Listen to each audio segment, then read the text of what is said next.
All right, this is SFBarkast. I am Jeff Cleary. I am Andrew Lauder. And Andrew, where are we today? We're the Dogpatch Saloon. The Dogpatch Saloon. I believe this is our second saloon because we're at the Potrero Hills Saloon. The Mission Hill Saloon. Oh, Mission Hill Saloon. Right. That's what it was. And wasn't there also I guess Tosca's a cafe? Like there's the Gold Dust is a lounge. The Bigfoot is a lounge or a lodge. You know what? And like looking around at the Dogpatch Saloon, it feels like a saloon.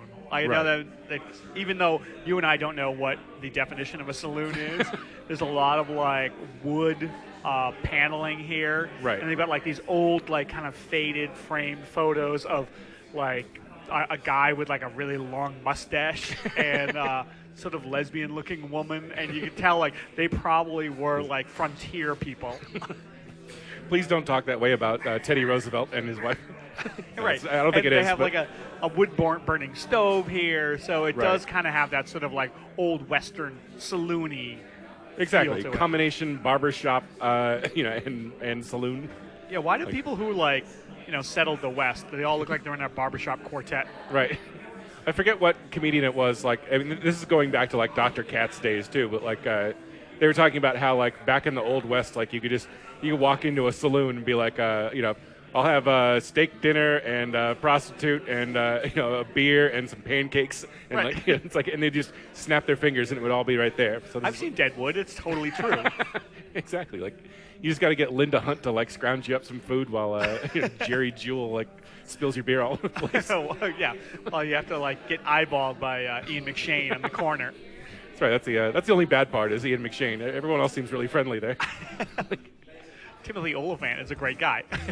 Anyway, so here we are at the Dogpatch Saloon, and Happy New Year, Andrew. Happy New Year to you. You made it through 2013. That's right. We suffered through and somehow came out on top. We made it through the rain, as Barry Manilow would say. Indeed. Living our lives day by day to the words of Barry Manilow songs. Did you have a good New Year? It was very low key, actually. Like we went across the street to our neighbors and like rubbed shoulders with other people in their 40s and 50s who have given up. Well, that's good. But no, it was extremely non-eventful. Like as I'm sure any slightly hip person will tell you over and over again that New Year's Eve is it's the biggest amateur show on the planet. Yeah, So why bother? It's amateur night. Right. And also like last time I believe when we recorded, I was coming off of sickness from Christmas Day. Yeah. And I thought it was totally over it, and then it just came back with a vengeance. So it's a good time of the year for it, really, though. You kind of want to start the new year on, not being sick, not being miserable. Yeah. But that's not how I started. Although I will say, every once in a while I have this, thick-headed sort of, Irish attitude where it's like, I'm just going to do what I want. I don't care. I'm not going to let being sick get in the way of my New Year's Eve plans. And of making out with every stranger I see. Well, walking around with a head full of chemicals, you don't really know. I was going to wipe this nose on a Kleenex, but I think I'll swipe it in your hair instead. Yeah, but I gave it the old college try. Really, it's like, I'm not going to let the being sick get in the way of my New Year's, and it just didn't work. So at a certain point, I had one of those sort of sicknesses where you just get fatigued really easily. Yeah. So you go out and you're just maybe play 3 games of pinball, and then you're just no, I gotta sit down. I gotta lay down. Something physically taxing like pinball. It's really taking it out of me. My wrists are killing me. Right. So that's kind of miserable, and but I feel like all that's behind me now. And now it's time to get on with 2014. It's time to jump right back into everything that made you sick to begin with. Exactly. No, I think that between the Vesuvio episode and and this one, either one of us has been sick for most of December, so it's also, good to sort of be back on. A lot of this is my fault because I was bragging about how I'd never get sick. And then the universe is just well, we can't let this go without fucking punishment. I like how you take it and and make it all the way from like bad luck or bad karma to like it's my fault. No, like, it's not my fault. It's the universe coming down hard on me. Stupid universe. Do you think when I lose like a football game, like right. a bet on a football game, you think it's my fault? No, it's the universe. Oh, Mitt Romney. Exactly. It's fucking Obama's America or whatever. Thanks a lot, Sarah Palin, fucking up my football bets. In the immortal words of Homer Simpson, this is everybody's fault but mine. So what do you think of this place? I mean, like this is a neighborhood we haven't really been to. I know. I can't say it's a neighborhood I hung out or hang out in. Well, we're at the Dogpatch Saloon, and this neighborhood is called Dogpatch. Yes. And from a sign I saw on the street, it's the historic Dogpatch district. Well, so I mean, so we probably shouldn't touch anything because it's all historic. Well, I was like looking up trying to find out why it was called Dogpatch, and they were saying they don't really know. Yeah. But there's one theory that there was a huge butcher down here, and there were like these roaming dogs that would like be fed scraps from like a butcher establishment down here, and therefore Dogpatch. So it was either that or shitty bloody meat in the alley. Right. Exactly. They were going to go with one or the other. But like, you know what? I know a lot of people. So Dogpatch is just sort of like east of Potrero Hill. Yeah, so like south of AT&T Park or whatever. Right. Yes. Yeah. And I do know like a lot of people who, for a long time, this was like the last frontier for like affordable housing. Yeah. Like people could like buy houses out here in San Francisco, and I feel like that's all gone away as well. I feel like the holy shit, there's a mangled up streetcar that's being towed by us as we speak. It's an F train that like the entire front of it was caved in. They'll be fine. Yeah, exactly. Yeah, like welcome to San Francisco. I think like people definitely like it was affordable at one point, but I think that as soon as the park went in, like as soon as AT&T Park went in, like developers just swarmed this area and took it over. Yeah, it's weird because like, you know, Candlestick Park, they just recently had their last football game ever. Good riddance. Which is right down, like, if you keep going down 3rd Street, you'll end up, like, you know, in the neighborhood of Candlestick Park. Right. Like, when that went in, that didn't, you know, revitalize the entire neighborhood around it or down here. But when AT&T Park went in, suddenly there was, like, this land grab for all these, like, abandoned warehouses. And everything got developed over. And, like, now you have, like, the F line or the T line that comes down 3rd Street. That wasn't here like, 15 years ago. Yeah, and that's like, I mean, that makes it like super convenient to get like downtown from here or whatever. Like, right. So, like, it's an up and coming neighborhood for sure. Like, that's what I've been saying. Like, you know how like I had that summer job where I was like writing about the A's last year. Yeah. Well, the A's keep like threatening to leave Oakland, and there's been recently there's been a proposal to build a new ballpark on the waterfront of the Oakland waterfront in like West Oakland. Right. And like people are just like dragging their feet about it. And I just want to say to them, don't you remember what like China Basin looked like before AT&T Park went in? Right. It's like it was just like a fucking wasteland. You know, they were like Super Shuttle had their lot here because it was like, you know, there was no shortage of space. And now they had to plow that over because they have a UCSF like stem cell research facility, which is like 12 stories high over there. It's like suddenly like everybody wanted like, you know, to like set up their businesses down here. It's like such an awesome like sort of San Francisco business like where it's like bad enough that like this is the sort of like gay center of the universe and everything like that to like right-wing Republicans, but then like for the icing on the cake, we're like, yeah, we're going to build a giant stem cell research thing here. I actually heard that it was all former Mayor Gavin Newsom's idea, where like all these people were just like, well, we can't. All these other like parts of America were like, we can't have like stem cell research. It's like, you know, against God or something like that. Right. And Gavin Newsom stepped up and was like, we'll take it. Yeah. We want to be the stem cell research, like, center of the universe. It's like, as well as the gay sex capital of the universe. Like some people, like, they haven't thought out, like, their aversion towards stem cell research.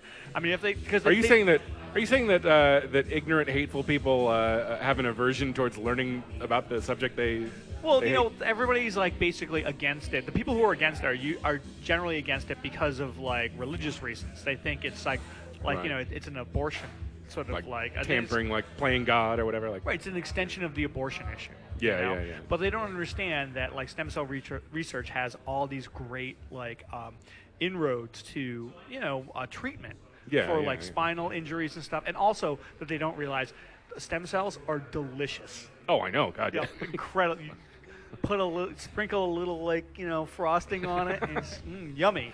That's right. It's it's like snails or anything else. It depends on the sauce you put on them. Yeah, it's totally. Okay. You just fry it up in a pan. You're just like really. That's right. You put enough breadcrumbs on it and garlic. It's great. Fantastic. But so getting back to the bar, like this place looks like it was fairly recently redone. I was thinking the same thing when I was in the bathroom because like the bathroom is immaculate. Yeah, and the whole place is fake aged. It's fake aged. Yeah, you can sort of look at it and like all the wood is brand new, but it's made to look very old. And yeah, and all the sort of black and white cameo like pictures or whatever. Like yeah, like some of the photos that I was like mentioning earlier, like these faded photos. You can get those, and like some of the interior, like the wooden stove, like you can get that to make it look like it's old. But I don't know, like I feel like the wood of like the bar, the wood of like the paneling and stuff. I feel like that's all genuine. That's all old. It definitely feels like a place that like has been here for a long time, but then money was recently poured into it because they realized, oh wait a minute, like suddenly there's millionaires living next door to us. We should probably clean the human feces out of here and like make it a little better. You know what millionaires don't like? Feces. Go on. I'm paying you. I'm paying you. You guys a lot to tell me these things. Wow. So keep going. These fancy millionaires don't like the feces. So you saying if we get rid of all the human shit, then people will come in here and we'll make money. But well, it's but it's a. They have a good beer selection. Good.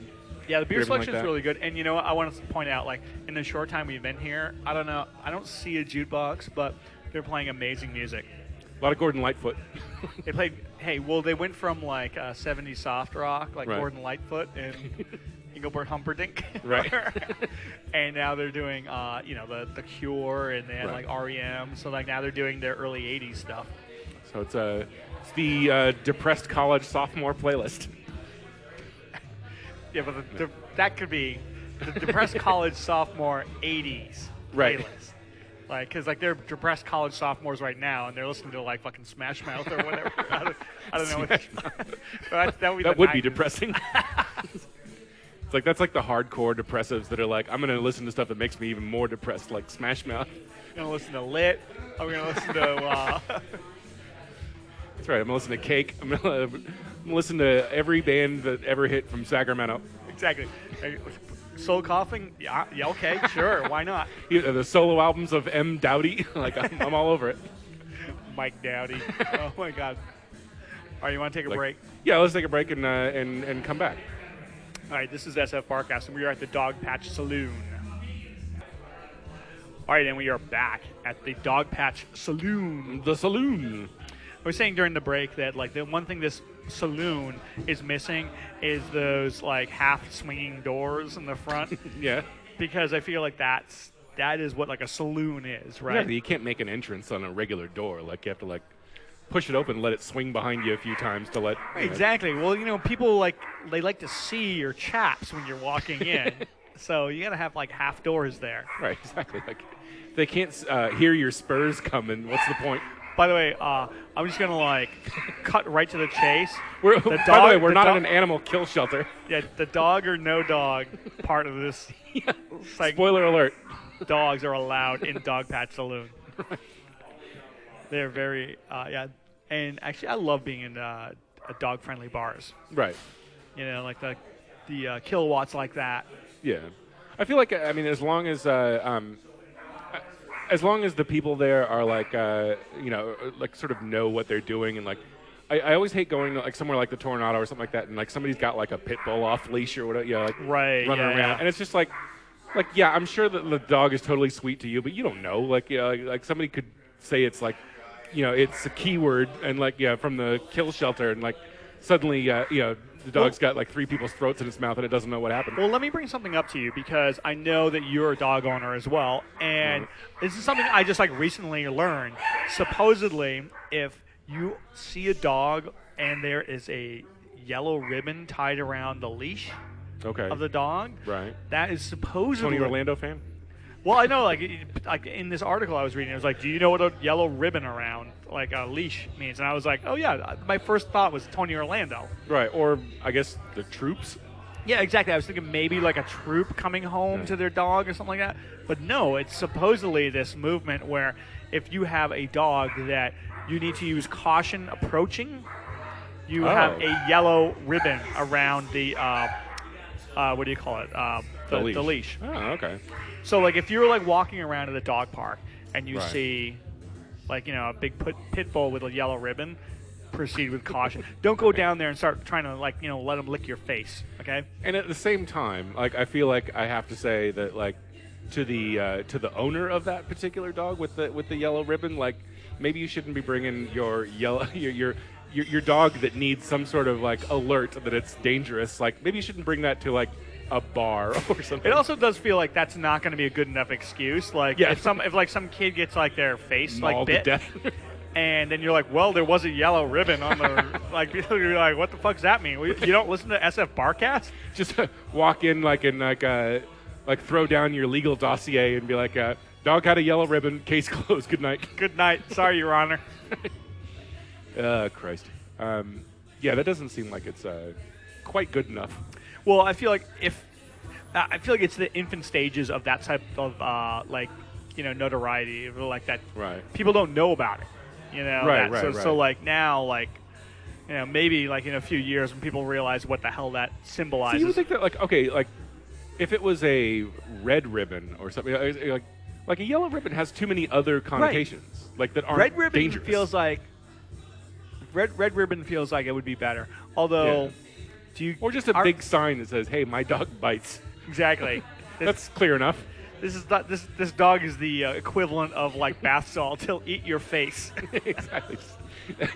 Keep your hand away unless you like having a robot hand. But yeah, so here we are in the Dogpatch.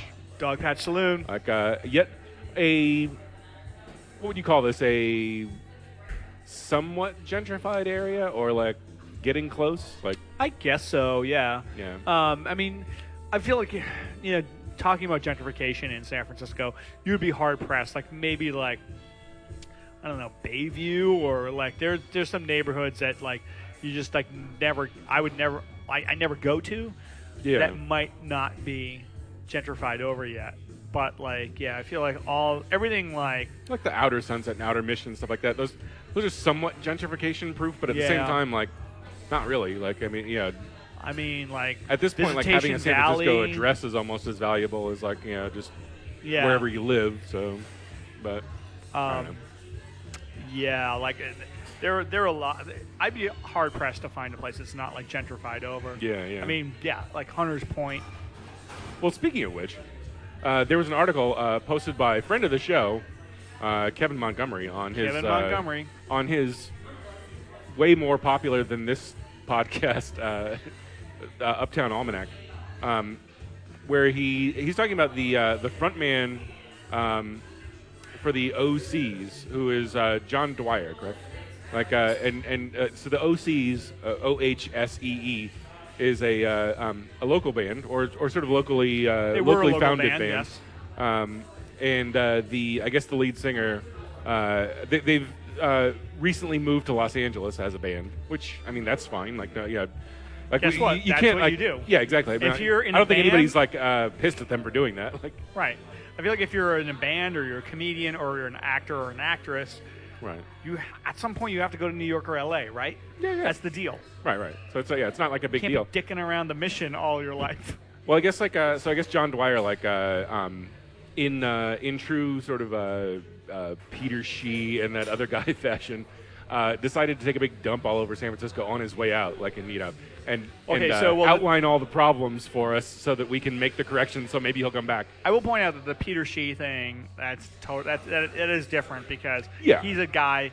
He's a guy who came here and didn't like the way San Francisco was. Okay, yeah. Whereas this tool, he lived in the Mission and then moved to San Francisco. Moved to L.A. Yeah. And then on his way out, and I've said this before, on his way out, he basically salted the earth. Now, I've said this before. I've had plenty of friends who have moved out of San Francisco, and I feel like there's a true art to leaving a situation, and it says a lot about your own character. Whether if the way you're leaving a situation is you're just like bad mouthing everything. Like I've had roommates who have moved to like Boise, Idaho, and they made it seem like if you didn't like pack up all your shit and go to Boise, Idaho as well, you're crazy. Right. So you're crazy to stay here. Stay in like San Francisco. Now that doesn't make any sense. Yeah, like it's one thing to pump up the neighborhood you moved to or the place that you moved to. That I don't really have a problem with because it's just sort of like self-preservation of like whatever street cred you had or whatever. Well, but to move somewhere else that sort of sucks and then like say like that it's no good and here's why. Like well, the thing is, I don't understand what that's you're for. not who are you trying to convince? Who you're trying to convince is yourself. Like no one else is like listening to you going, oh yeah, like maybe I should move to fucking Boise or Modesto. Well, that's the thing. Is like is his whole message for other people that are in bands exactly as successful as him? I feel like this is like a good point that like he's moving to Los Angeles, which is like a totally natural thing for somebody out of need in a more famous than rock band to do. They're gonna like move to Los Angeles, right? Sure. Yeah. But like he just kind of comes across as kind of petty. Yeah. That like he would just like hey, we all know San Francisco has gone through a lot of changes recently, right. And like a lot of the stuff that he says is totally right on. Like people are getting priced out, and it used to have a lot more edge to it than it didn't. But like, hey, buddy, you're moving to Los Angeles. like he's like, oh yeah, there's the worst thing you can do. The best way to square something up is to bring in rich people. It's like, yeah, you're moving to Los Angeles, dude. Right. Like, I'm going to a place where there's not going to be any like shallow rich assholes. I'm going to Los Angeles. I'm going to go camp out in front of the Capitol Records building, because that's totally free of douchebags. And I've been saying this for like about 2 years now. When I first moved to San Francisco and people would move to Los Angeles, you would have to be a comedian. You would have to be an actor or an actress or in a band. Right. And all of them kind of did it like under duress because they hated Los Angeles. And they would come back and be like, yeah, I fucking hate Los Angeles. But in the last like 6 years, I know plenty of people who have moved to L.A. and love it. Like LA's like totally changed. And LA seems like it's like a really nice place. I don't know. Like, I mean, like, and here I am. Like, I'm not like automatically trashing it because like I'm supposed to because I'm from Northern California. Well, I think that it all depends on what you're looking for from a living situation. Like, obviously, like the lead singer of like the OCs has a different wants and desires from a city than I do. I mean, like I would hope, because like his wants and desires are all based on what serves him best, and that's fine. That's there's nothing wrong with living that way. But then to like sort of act like on your way out, like, okay, here's a list of things that you need to change before I'll come back here. It's like, fuck you. Right. Well, also like he announced that like they were going to go on indefinite hiatus.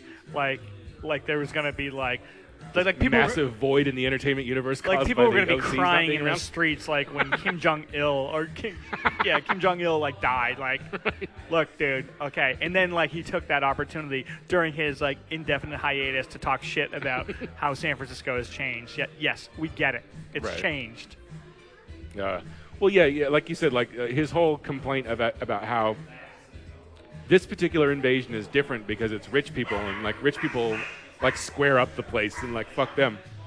Like I sort of understand that, but at the same time, like you have no like that's been something that's been happening for about 30 years now. Like it comes in cycles too. Well, it comes in cycles and it's entirely like financially driven, and that's just how the world works. To some extent, you can complain about that, but at the same time, like, when did he move to San Francisco? Like, 2004, 2005 or something? Like, it's not exactly like he came into a city that, like, didn't exist and, like, helped build it up.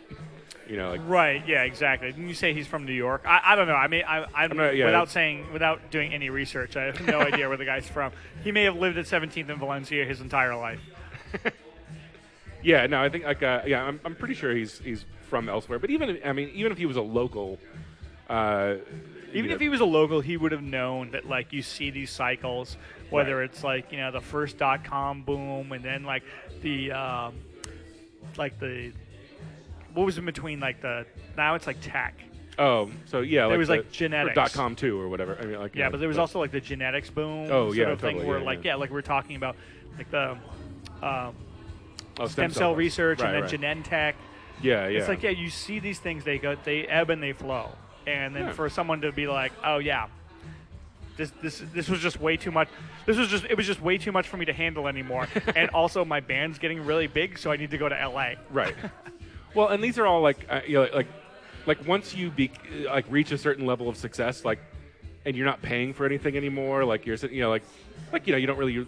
You're not worried about your rent. You're not like you're not doing the struggling artist thing. You're doing it is the working kind of artist insidious because like when this guy like was living at probably 17th and Valencia, right? Like he was probably sharing like an apartment with a bunch of people, and now he's going to move to LA, and he's like a successful rock man, and he's going to like probably buy a huge house, and he's just going to be like, yeah, fuck San Francisco, like like LA's been so much better to me. It's like, yeah, because you're successful. Yeah, exactly. LA is like a great place. Like when you and I lived in LA, I used to always say that LA is a great place to be successful.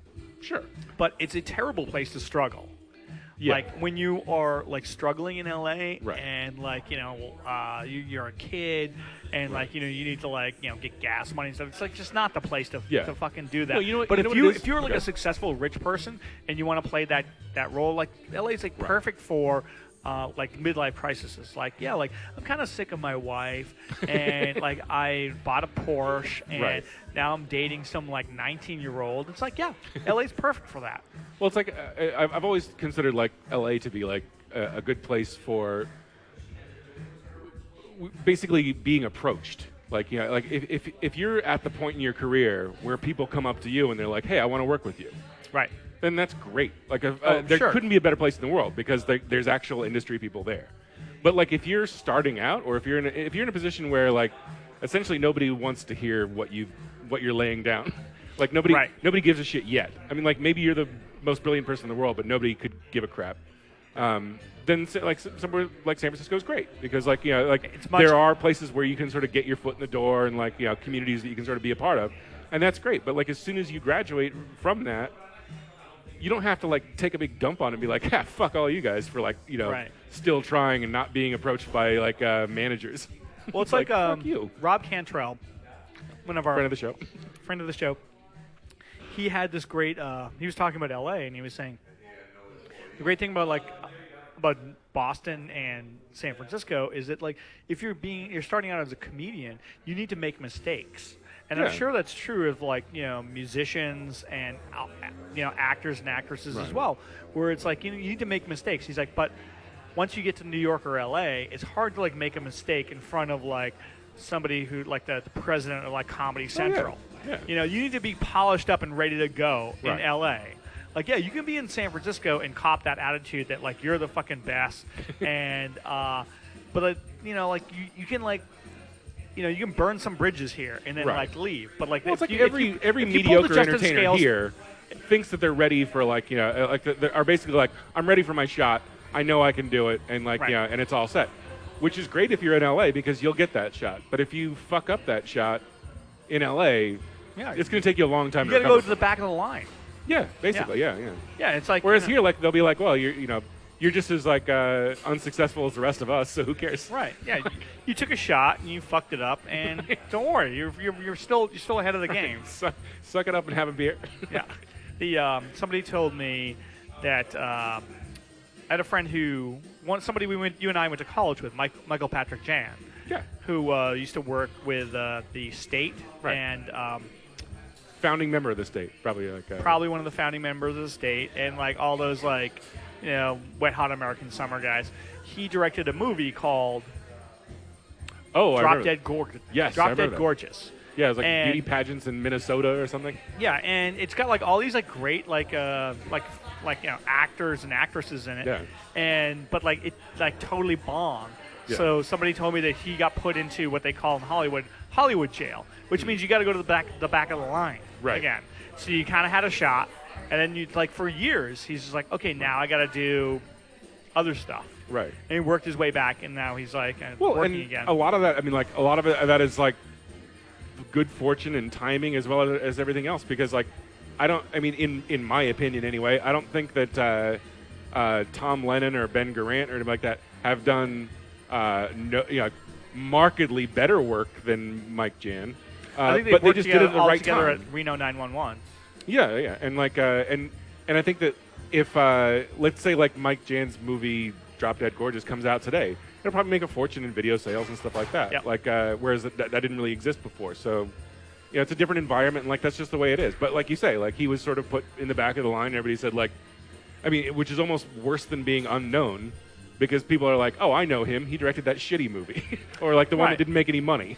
Although I guess like the other side of the coin would be that like he would say like, yeah, I got put in movie jail for a few years and I went to the back of the line, but at least when I came back out, like that was his mistake. Yeah. Or we're saying like you make your mistakes in San Francisco, make your mistakes in Boston and Seattle, and then like you go down there and you have to like bat 1,000. Yeah, exactly. Not really. He's basically like the opposite of that, where it's like he's like, yeah, I did not bat 1,000, and he's still doing pretty well. Right. So whatever. I mean, if you're willing to go down there and make mistakes in front of like really powerful people, that's where L.A. and New York like is. I said, like it's a place to go where when you're being approached, it's great, and also if you have like a fan base there or something like that, then you can just go up and fail in front of them over and over again. They don't care. Yeah. Whereas like if you go to like if you even like Sketchfest or anything, if you go to like the Punchline, there's at least half of the crowd is expecting you to give 100% or like do jokes that work, like where and if you like fuck around and like and practice some or whatever, they're probably gonna hate you for it. They're gonna be like, fuck you, I paid like $40 to see you, and like and you're just dicking around with like crowd work or whatever. Make with the funny. Right. Unless you're Todd Barry and you tell them up front like this is the crowd work tour. This is the crowd work tour. All right, let's take a break. All right, let's take a break. This is SFBarkast, and we are at the Dogpatch Saloon.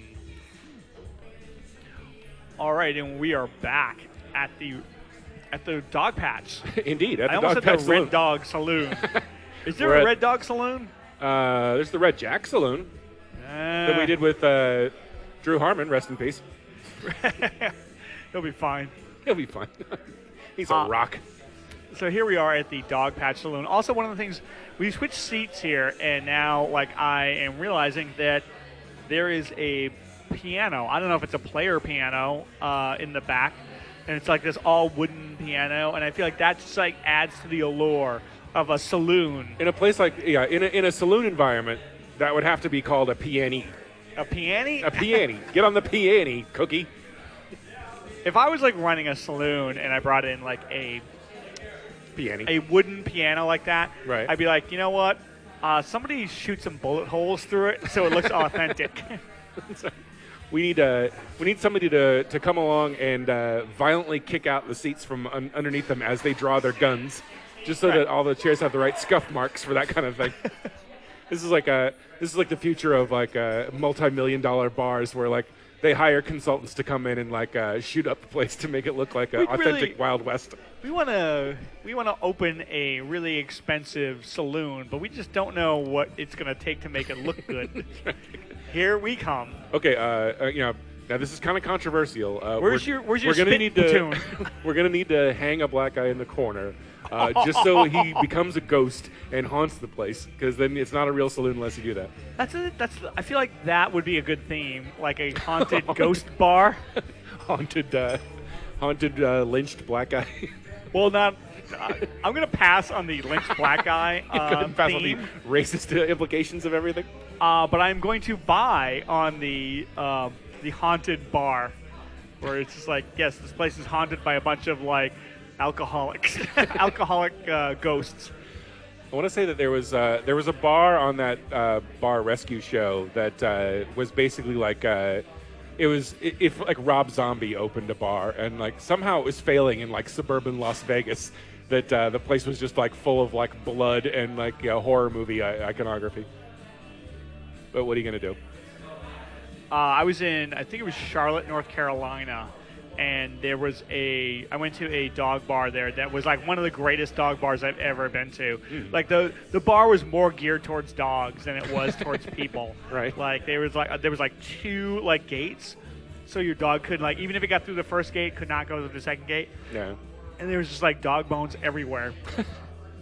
Did they pour beer in like a bowl for you to drink out of? Yeah. How do you like it?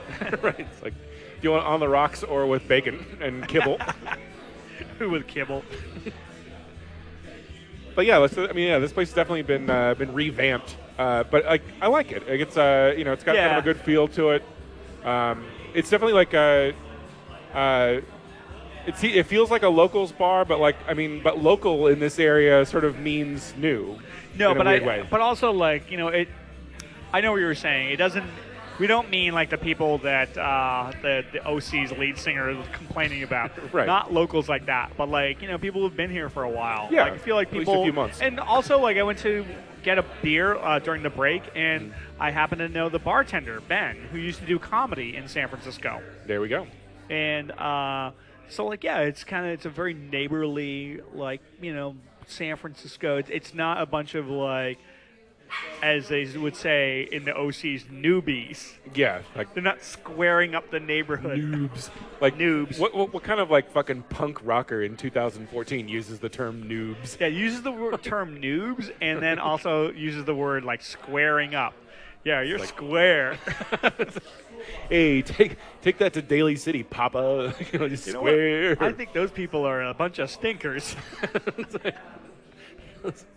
Those guys are mucking everything up in my fair city. Yeah, what the hell's up with that? Like noobs. Whatever. So a segment that we haven't done in a while is the Jeff Cleary What About Movies? What About Movies? Sure. And you know what? Like I think I said like a while ago that like we were getting into my favorite part of the year because all the award movies were coming out. Well, I think the last time that we checked in with this segment, both of us were horribly, we're dropping the baton as far as like seeing movies. Like we just hadn't seen shit. So like it wasn't that the segment was deemed not popular or anything like that. Right. We're just lazy and haven't seen shit. But now that we've both been sick. Well, I do. Yes, exactly. I was going to say that. Like I believe that I said like a while ago. Next time I get sick, I am going to really step up my movie game. And that's what I've been doing. I feel like that's what movies exist for now. Is that I'll just wait until I get sick and I'll see that then. Right. So I believe we both saw American Hustle recently. Yes. And I'm like amazed at how many people are like trashing that movie. Yeah, me too. Like that movie is fantastic. Yeah. Like everybody. First off, everybody in that movie, like every once in a while, you'll see them like promoting some actor or actress who's not a movie star. Everybody in that movie is a movie star. Totally. I know they're all like young, but they're all going to be around. Everybody from the top four like people and Jeremy Renner. Those people are movie stars. They're not fucking. They're not like Ryan Reynolds, like in some like stupid like sci-fi movie. Right. Not the Green Lantern or whatever the fuck.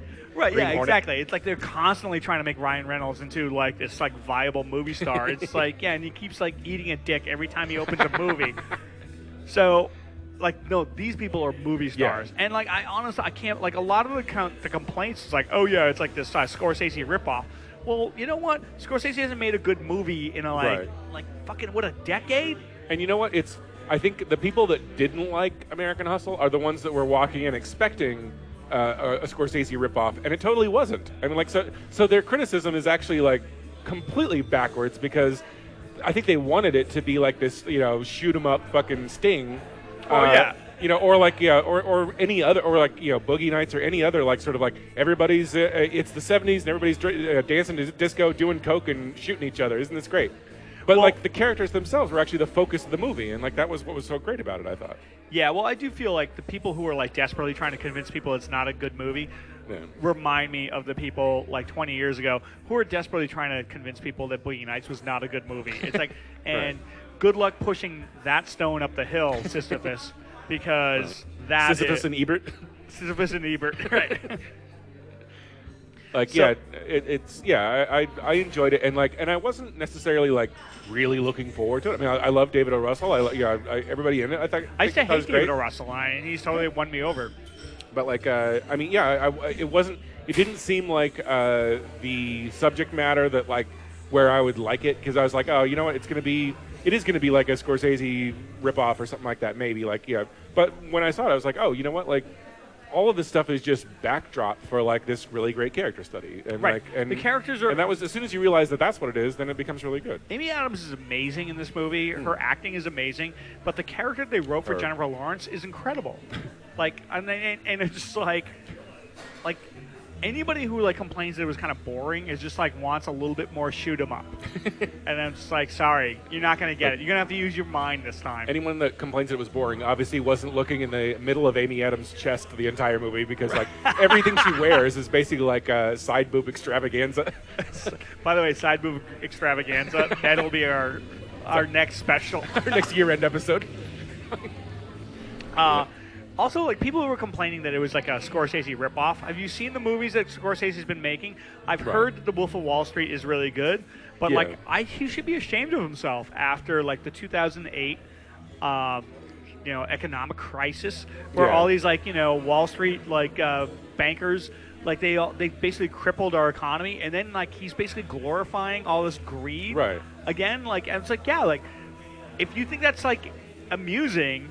And you lost your house, I guess you can like take something away from that. But like, I'm sorry, I don't think it's like funny or a good like subject matter at all to be like like glorifying. Also, in the very same way, there's a movie that's coming out that I will not see called Lone Survivor, directed by Peter Berg and starring Mark Wahlberg, about like some maneuver in the Afghani war, and it's like, you know what? They should be fucking ashamed of themselves for making like a pro-patriotic Afghani war movie 13 years after 9/11. Right. Like, I mean, like the reason supposedly, I mean, like I was not a supporter of the Iraq war, but at least that's fucking over. Yeah. And like, Obama, he campaigned on how he was going to be an anti-war guy and he was going to get us out of there, and we're still in Iraq. And so, like, this movie is about these guys who are in Afghanistan, and whatever, like some like drama like goes down. But the thing is, like, I honestly feel like we should not be glorifying our presence in our Afghanistan, even if it is like a admirable soldier sacrifice. Sure. Well, this is the thing, like. It reminds me of that Louis C.K. bit where he says, of course we should, all respect, like, the sacrifice of the American soldiers. Right. But maybe if you pick up a gun and you go to another country and you get shot by somebody that you were shooting at who was defending their own land. That's kind of on you. Maybe some of that's on you, So, like, I'm sorry, man. Like, anyone who thinks that we still need to be in Afghanistan to protect our fucking liberties and freedom, like, you are out of your fucking mind. And it doesn't even have to do with the fact that, like, the majority of people want us out of this war. It's more that, like, it was 13 years ago that 9/11 happened. 11% of the drone attacks in Afghanistan hit civilians. So civilians mean women and children. So, like, children. So some of these kids are probably, like, 9/11 like happened before they were born. They don't even know what it's all about. And, like, we're fucking, like, like these kids, like, walking down the street and suddenly he gets vaporized by some fucking drone attack. It's like, yeah, if you honestly feel like you think our presence there is protecting your freedom, you need to have a reality check. Because also like how are we not creating more terrorists? We went in there. We got fucking like Osama bin Laden from supposedly our, friendly country, Pakistan, and so but we're still in there like blowing like kids away. Yeah, yeah. And then like Peter Berg stops in and he like wants to make this like pro-patriotic like military movie about Mark Wahlberg. It's like, fuck that. I'm sorry. Like, you should be fucking ashamed of yourself. Yeah. Well, and we discussed a little bit of this before, and I was saying that something like 0 Dark 30 or The Hurt Locker, I feel like those are better movies. Granted, I haven't seen this one, but I sort of get the point of it. But isn't like 0 Dark 30 like that is the ultimate conclusion? We got Osama bin Laden. Okay, boom, put it to bed. Yeah. Now we're like going back like it's like 2004, and like you want to go back to like shouldn't we all like care about like our soldiers in Afghanistan? Yeah, we should care. Get them the fuck out. Bring them home. Well, I should to tie two of the things from the last 15 minutes together. Louis C.K. was great in American Hustle. Yes, Louis C.K. was great in American Hustle. You know what? That actually just proves how great like the casting was in that movie, because Louis C.K. plays this miserable asshole who's kind of like beat in his like career, and he kind of is. Right. Well, and like it's funny that like David O. Russell and Paul Thomas Anderson and like Steven Soderbergh seem to be on this in this race to see who can put the most like alt comedians in their movies. Like no matter what the subject matter is, it's like Daniel Plainview, fuck it, I'll put Paul F. Tompkins in here. It's like I don't care. But it's like now because like I never associated David O. Russell with that, but like now that he's throwing Louis C.K. around, like he's like up the ante. He's up the ante, yeah. Exactly. It's like, absolutely. It's like fuck you, you're gonna have to get Dave Chappelle in order to like next time they're fucking P.T. Anderson. If we can't get Dave Chappelle, I'm just gonna cancel all the production. It's like if P.T. Anderson can't make like a remake 13 Years a Slave with Dave Chappelle, like he's gonna quit. I heard that guy in 13 Years a Slave is a lock for like Best Actor. Really? Yeah. So I don't know. I feel like this year, and I mean they sort of say this every year, but like I feel like this year it's really wide open. Like it's and I feel like Best Actor. When Fruitvale Station came out, they were like, "Oh yeah, that guy's a cinch," and like and ever since then, there's been like 10 other movies where it's been like, like that guy's totally gonna win, and like Bradley Cooper's gonna win, and like Christian Bale's gonna win, like you would never know, like because like there were a lot of people who came out of like nowhere where like even Matthew McConaughey supposedly is gonna, Dallas Buyers Club or whatever, Dallas Buyers Club. Well, and the crazy thing about that is like. Is that when Dallas Buyers Club first started, I mean, like when the buzz around it first started and it hadn't been released yet or anything like that, everybody was talking about Jared Leto, undergoing like a complete transformation. Supposedly he also is going to get a nomination. Okay. I was going to say, like, and then as soon as the movie came out, everybody's like, oh my God, Matthew McConaughey, fuck Jared Leto, I hope he dies. You know what? I honestly feel like if I had to put money down, although, like, I've been this entire like afternoon, we're monitoring a football game here, and I had a sure thing, and then suddenly my sure thing was behind by 30 points. Right.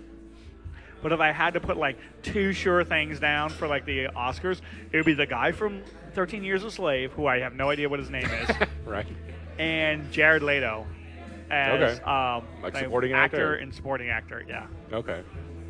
And only because you kind of feel like Jared Leto is going to win because he does this he's like this transformation where is he a tranny or a I think transgender? So, yeah, or mid, like pre-op transsexual or something like that. And he lost a lot of weight. The fucking Academy loves that shit. Oh, yeah. I would put more money on Jared Leto winning than the guy from 13 Years a Slave. Right.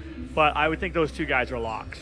It's funny how like it used to be that like you could either gain or lose weight and like get but now I think like gaining weight nobody cares. Nobody like, gives a fuck. Like fucking Christian Bale like looks like a fat slob in American Hustle, and like nobody gives a shit. Because people are like, you know what? I gain weight all the time. Yeah, like I do that without even trying. Exactly. Like, good for you, Christian Bale. Why am I giving you fucking credit for that? Right, it's like the Machinist was a little more impressive because you like almost killed yourself. And if people don't know what The Machinist is, The Machinist is like this Christian Bale movie where he got down. Christian Bale, who was a big guy, he's probably when he was doing those Batman movies, he was probably coming in around like 220. Yeah, like he got down to 119 for The Machinist. Right. And if you see like photos of him, it's like he looks like he's in a goddamn like prison camp. Yeah, like he's visible bones, everything. Like and then you see him in American Hustle, and he's got a fucking boiler the size of like goddamn. Great. All right, let's take a break. Okay, cool. All right, and we will be back from the Dogpatch Saloon, and we are back at the Dogpatch Saloon. Dogpatch Saloon. Now slightly less doggy since the person next to us who had 2 lovely chihuahuas. Yes. And 2 noisy chihuahuas. I go back and forth about like chihuahuas because my friend Mike has like 2 like very beautiful, nice chihuahuas. Right. But like when they get like a roll going, okay, like they're just like never shut up. They just like even the bartender had to come over and tell them like, hey, you gotta like bring these dogs, dial these dogs back. And I think it has to do with like being like small dogs. Yeah. Like as soon as they like another dog walked into this bar, and of course the 2 like fucking 10-pound chihuahuas each like would not shut up, like yelling at this like dog that's like 50 pounds. Well, I love that like one of the chihuahuas' names was Raymond, and so the guy would constantly be like, Raymond, shut up, and like it was either like Rain Man. Or like, what I thought it was like Blue Velvet. Yeah, Blue Velvet. It's like, get him in the car, Raymond. One of the dogs was named Raymond. The other one was called a well-dressed man. My dog's coming to get his treat in the well-dressed man disguise. Why do there need to be dogs named like Frank? So, dog's like, I can hear you bringing my food. I can hear your fucking radio. Dude, my dog wants to show you the chicken dance. Anybody who doesn't get any of those jokes has to watch Blue Velvet like right now. And if you haven't check watched your Blue local Velvet, library for Blue Velvet. Yeah, I feel like Blue Velvet's like one of those things that like you have to explain to like young people. But it's still a cultural touchstone that like if you're not constantly referencing it, you really should take a look at your life. Yeah, like Blue Velvet and what do you think you reference more, Blue Velvet or like the first hour of Full Metal Jacket? Some of that stuff is just like hardwired into my mind now. My ass does look like 100 pounds of chewed bubblegum. Exactly. Yeah, well, that's right. I don't think they stack shit that high. I'm beginning to think that the best part of my mama did wind up as a brown stain on the mattress. It's like self-help through the movie Full Metal Jacket. And like I probably watched the first hour of Full Metal Jacket like 100 times. The second hour, maybe like 6 times, 7 times. At the most, yeah. It's like as soon as they get to Vietnam, I'm just like, I'm out. Vincent D'Onofrio is gone. Right. It's like, what, I want to watch Matthew Modine like wander around like some torn down British tenement made to look like Vietnam? Fuck that. Right, yeah, exactly. Right. Sorry, Kubrick. Sorry, Kubrick. Everything else is pretty good, I guess. I think like at the time I was like, you know what? I'm not gonna waste my time watching the second half of like Full Metal Jacket. Kubrick's gonna come out with another movie in like another year, and I'll watch that like to death. And then it took him 11 years to make Eyes Wide Shut, which was unwatchable. And then he promptly died. Ridiculous. What an asshole. If there is any, I don't really believe in a lot of those motivational posters that say like live for today or like hang in there, baby. Like hang in there, baby. Like Stanley Kubrick was probably like, you know what? I've got all the time in the world, and I'm gonna put 11 years into Eyes Wide Shut, right, and then I'll start working on stupid movie. He was supposed to work on his wife. His next movie was supposed to be AI. That Spielberg finished. Right. And I didn't think it was a bad movie, but it was not a Kubrick movie. Yeah. And but can you imagine if Kubrick, like 4 years into Eyes Wide Shut, had said, "Hey, you know what? I'm sick of this fucking bullshit. I'm just gonna do the next sci-fi movie." Right. We all would have been better for it. The thing that saddens me about Kubrick dying is that, like, he died right before, like, I feel like right before, like, sort of movies were opened up to where, like, basically, like, whatever you can dream in your head, it's, you can do it at a fairly low cost. Yeah. Whereas, like, something like 2001, like, I mean, artistic vision or not, that movie's going to cost you, like, as much money as you can, possibly raise. I remember seeing an interview with Peter Jackson before the first Lord of the Rings came out, and he said that he never thought this movie could ever get made, but technology has advanced so much that they could actually make the movie. Like in a lot of cases, the Colts just scored, by the way. I feel like in a lot of cases that, like with George Lucas, that sort of like it's a double-edged sword. Where like I almost feel like, I mean, George Lucas made better movies when he had limitations on what he could do, and as soon as the limitations were taken away, he was like, he made utter crap. Where it's just like every dumb idea in his head, he could just like immediately like spend $1 million on. Yeah, but here's what I'll say about that is that didn't George Lucas, like, he directed the last 3 movies, didn't he? Yeah. Okay, the first 3 movies, like, how many of those did he direct? The first one? He directed the first one, yeah, and that's it. And the other 2 were, like, he basically deferred to somebody who has better judgment than he does, and they were good. True. Yeah, exactly. I mean, the Ewok stuff sucked. But at least there was one other voice going like, hey, maybe Jar Jar Binks shouldn't be a racist black guy. maybe it shouldn't be like just some horrible Jamaican. Yeah, like I got a great idea. A racist Jamaican, space Jamaican. Right. What's he going to do? Is he going to save the universe? No, he'll just be everyone's assistant. Right. Like, what? How about the Asian like aliens who are screaming about like, oh, you gotta flank or whatever, like these horrible like ideas. Sorry. God bless you, George Lucas. All right, so what do you think of this bar? Let's like wrap this up. I love it. I would say that I almost love it. Maybe that's a better. You almost way, love it? Yeah. Like I think if I were in the area, I would definitely hang out here a lot more. I like the fact that it's new and interesting, but it's not a scene. You know what I mean? Mad props to Ben, the bartender, because I feel like he's monitoring the music here, because I don't see a jukebox. Top notch. And it's all been fantastic. Yeah, definitely. But you know what? I'm going to say I really like this bar. Yeah. Like it does. Like it's. This is the thing. I'm never down here, but if I am down here, I'm coming back here. Sure. Yeah. Okay. And I think that like this is. I mean, like in a lot of ways, this is very similar to like Bloodhound or like like some of the other like more shishi bars that we've done. But like the fact that it's in this neighborhood keeps it from being like completely overrun. It's definitely not Bloodhound, and it's definitely not like shishi. Yeah. But it's very like accessible. There's also like there's no food here, is there? So like that's kind of a plus in a way. Yes, I do not think there's food here because like they allow dogs here. True. So therefore, context clues. Right. Fantastic. But yeah, I like it. It's a nice little corner place, very local, very easy to hang out in. I agree. All right, are you ready to wrap this up?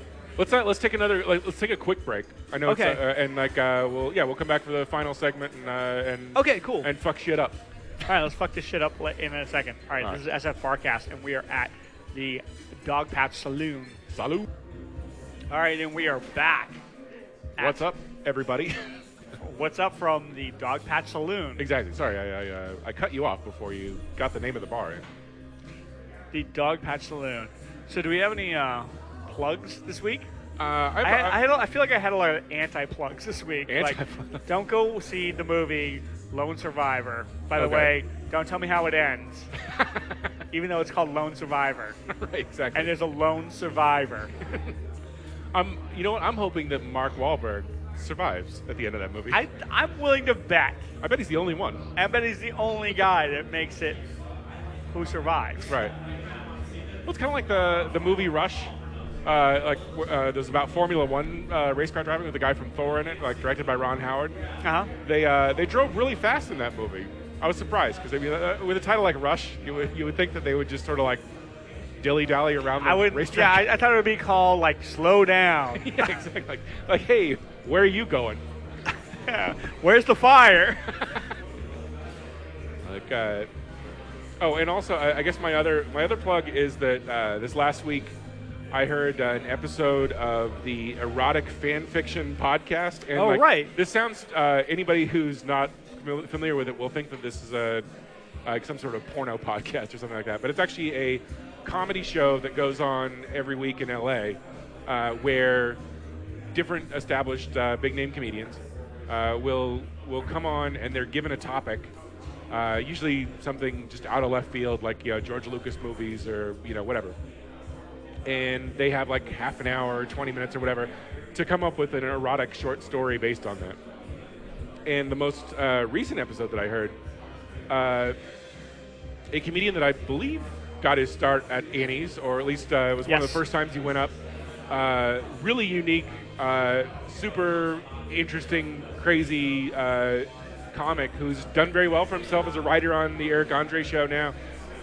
But anyway, Jesse Elias was on this erotic short stories podcast. The first time he ever did stand-up comedy, I was hosting, and I went on stage afterwards, and I thought he was doing like a bit, like an act.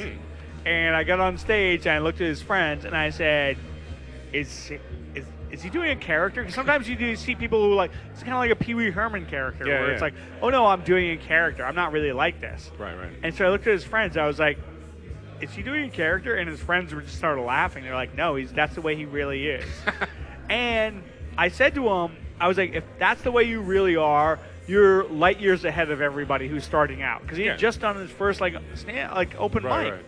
And it's been nothing but gangbusters for him. Well, that's the thing too. I mean, about this particular I think it's just called the erotic fan fiction podcast. Sean Keane, who was on the show not too long Chris ago. Garcia's been on. He's done it as well. Been on it a bunch. I think Kyle Kinane's a sort of reigning champion. He always does well. But the thing that impressed me about Jesse Elias and his performance on it was, I mean, I've seen him a couple times do stand-up, and so there is that sort of assumption that well, this is just a really intricate character this guy's created, and he's got everything's mapped out. He knows what he's doing, or whatever. But then you see him on something like this, and he's just rattling off these really funny, erotic short stories about and this one happened to be about George Lucas, but it was just it was a good 15-minute set of all off the top of his head, brilliant jokes about George Lucas masturbating essentially, and and it's totally it's made up on the spot essentially, and and it really impressed me because it was just nothing but solid gold, and and it was straight out of his head. So it's a weird it's a weird format because you would think okay, erotic fan fiction, what is that seems like a weird thing for people to come up with on the fly. Right. But you know what? Maybe it's not. I mean, it's when you break it down, it's really it's just a perfect forum for dick jokes. What? A perfect forum for dick jokes. It's because everybody's got a ton of dick jokes, and so all you have to do is provide a forum where it's here you can insert 3 or 4 of them here, and and it's great because everybody's got those in their back pocket if they've been a comedian for more than 5 minutes. And after all, isn't that what we're all looking for? A perfect forum for dick jokes? Exactly. Some people look for that in their marriage or in a job. Yeah, it's one of the most. That would be a very touching marriage speech. This is going to be a perfect form of dick jokes.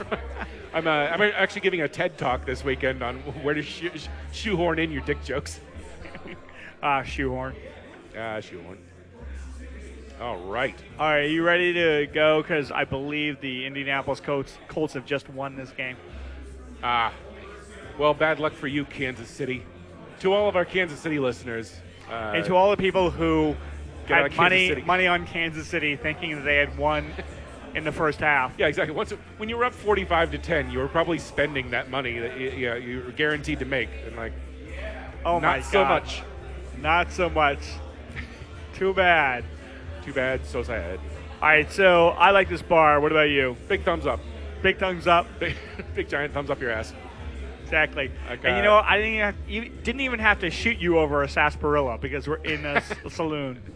And you know what? They have like I'm going to go ahead and say this is a regulation pint, even though it has the imperial pint look about it. But it's not. But it has that It's sort of small. beveled top. Yeah, it's small. But it's smaller. But but that's at least better than a bullshit pint for sure.